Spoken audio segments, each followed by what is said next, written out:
No vehicle quite says that you're a family man or woman more than an MPV. MPVs satisfy the basic needs of a growing family.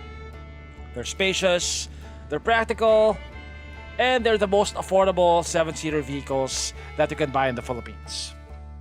This MPV from Suzuki ticks all of those boxes. This is all those things. It's practical, it's spacious, it's a 7-seater, it's relatively affordable, but it has something that its competitors don't have. It comes with a hybrid badge. In this video, we're going to go in depth into the Suzuki Ertiga hybrid. We're going to talk about everything that you need to know about it, and we're going to talk about why that badge makes it a more compelling choice. So, is it worth the money? Let's find out.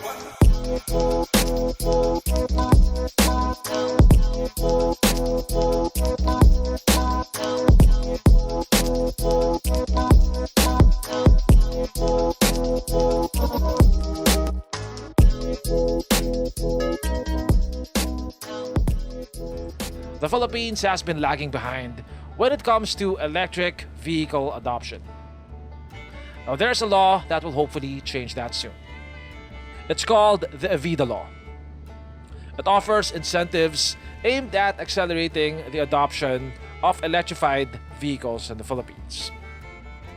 Now, those incentives don't just apply to pure EVs, but also to those that use a combination of electric and internal combustion engines, such as the Suzuki Ertiga. Now, we'll talk about what incentives benefit the Ertiga hybrid later. For now, let's do a walk around. So at first look, you'd be hard-pressed to find differences between the regular Ertiga and the hybrid Ertiga. So one difference is this grille over here. On the regular Ertiga, you get horizontal chrome elements here, while on the hybrid, you get these boomerang-shaped elements. But like the regular Ertiga, you get projector halogen headlamps and projector fog lamps. You don't get front parking sensors. From the side, the hybrid Ertiga looks almost exactly like the regular Ertiga, except that you get different 15-inch wheels wrapped in 185 60 series tires. You get disc brakes at the front and drum brakes at the back. The proportions are very MPV-like. You get a large greenhouse, you get a short hood, and you get relatively small wheels. This top-of-the-line model gets power folding side mirrors with repeaters. You get chrome door handles, and this gets a smart locking system, a feature that I'm starting to look for in cars because I hate having to get the key out of my pocket. So as long as you have the key in your pocket, you can lock or unlock the vehicle by pressing this button over here. In terms of dimensions, this is almost the same size as the Avanza. It is actually exactly the same length, almost the same width, but this is a bit taller. So at the back, the hybrid Ertiga looks almost the same as the regular Ertiga, except that you get a hybrid badge over here, which you might find useful when you're dealing with traffic enforcers. This gets the same L-shaped halogen tail lamps as the regular Ertiga. You also get rear parking sensors, and this gets a manual liftgate. Cargo space in the Ertiga hybrid is the same as the regular Ertiga. You get 153 liters with a third row seats up. You get 550 with a third row down. And you get 800 liters if you fold the second row seats down. Okay, so the main difference between the regular Ertiga and the hybrid Ertiga is underneath the hood. So this is a 1.5 liter 4-cylinder turbocharged engine, which puts out 103 horsepower and 138 Newton meters of torque. So that's the same engine as the regular Ertiga, but the difference is that this has an electric motor. Now looking at the engine, it looks the same as the regular Ertiga, except that when you look down here, you get that you'd think that it's an alternator, but that is actually the electric motor over there. Now despite its name, the Ertiga hybrid is not actually a full hybrid. This is a mild hybrid. So the motor and the batteries of a mild hybrid are smaller than a full hybrid. So you can't put this in full EV mode unless you're coasting. We're going to talk more about that later. The engine is still coupled to the same 4-speed automatic transmission. Now over here you have a pretty small 12-volt battery. And you might be wondering, how is this enough to power the motor? Well, this is only for powering the accessories of the car. You have a separate battery for powering the motor.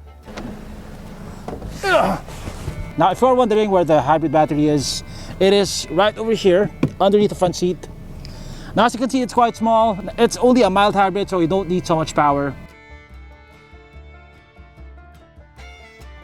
Now, I think among the MPVs in this class, I think this interior ranks among the better ones. I think it looks better than the Avanza's interior. You get this wood accent over here. I'm pretty sure it's not real wood, but it gives the interior a more premium look. Now, understandably, most surfaces are made of hard plastic. Like this is hard plastic over here, hard plastic. But thankfully, you don't get the fake leather stitching on the plastics that you get on its competitors. Can't say that I'm a fan of those. And you get a nice leather-wrapped steering wheel. You also get the same wood accents on it. Now, in terms of tech, this has the basics covered. You get a 10-inch screen with Apple CarPlay, Android Auto, and the reverse camera. You also get a push start button, and you get single zone automatic climate control. The seats are covered in fabric, and both of them are manually adjustable. It's a nice kind of fabric though. It's not the kind that easily stains. The glove box is decently sized. You have two cup holders over here, and they have aircon vents on them for cooling your drinks. This drink over here is quite cold. If I had one complaint about the interior of this car, it's the fact that you don't get a center armrest. You get a manual handbrake, by the way, which is not really a problem for me. You get one USB port, one aux jack, and one 12-volt outlet. You get an analog speedometer, an analog tachometer, an analog fuel gauge and temperature gauge, and you get a multifunction display at the center. Now, that multifunction display shows you a lot of things. Now, you have this center screen which is quite generous with information. Like this screen over here shows you if your engine is running, and it also shows your battery level. You also get a G-motion tracker. I mean, some people might find this useful, but I think the market for the Ertiga probably don't even know what that is. You also have your torque and power gauges here. Okay, so here at the second row, space is quite okay. You can recline the seats if you want to. Legroom is about this much. I'm guessing that's about 5 inches. I'm 5'8". Headroom is also very generous. I have about 6 inches of headroom. You do get blowers up here with 4 vents. So this only directs air coming from the front towards the back. Yeah, in terms of toys, you don't get a lot. You just get one 12-volt outlet over there, which you can share with the front passengers. You also don't get a center armrest, and you don't get cup holders.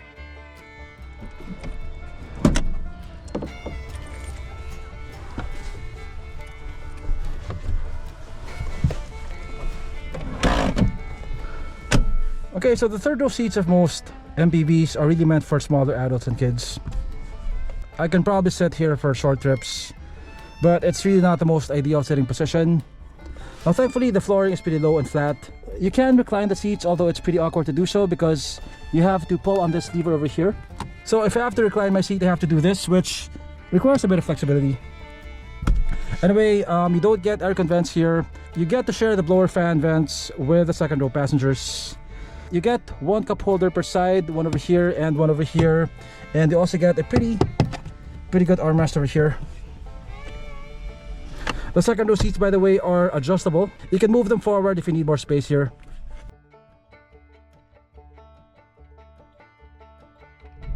Okay, so we're now driving the Ertiga Hybrid. Now, if I didn't see the hybrid badge at the back, I wouldn't think that I was driving anything other than an ICE vehicle. It rides almost exactly like the regular Ertiga, which is not a bad thing since the NVH levels are very good and the ride quality is very good. Definitely much better than the Avanza. It feels quite refined, even if you're driving over C5, which is riddled with potholes. Now, since it's a mild hybrid, you don't have a full EV mode. The engine only turns off when you're at a complete stop or when you're coasting. The motor doesn't have enough power to move the vehicle on its own, especially if you have to accelerate. It's only there to assist the engine.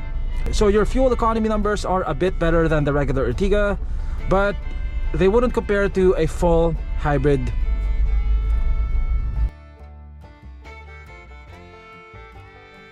The Ertiga is tuned more for comfort than for handling, which is not really an issue since it's a family car. And if you're thinking of buying an Ertiga, I don't think sporty handling is at the top of your list.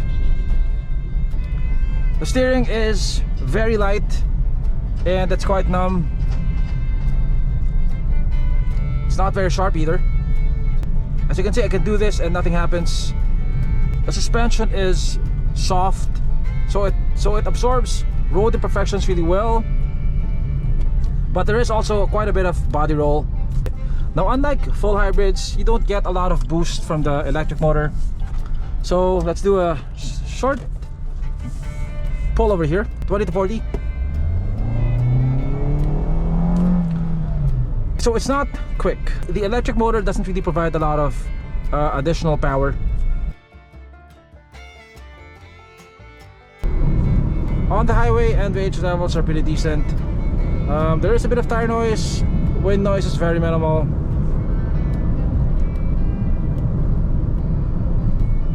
So far I'm getting about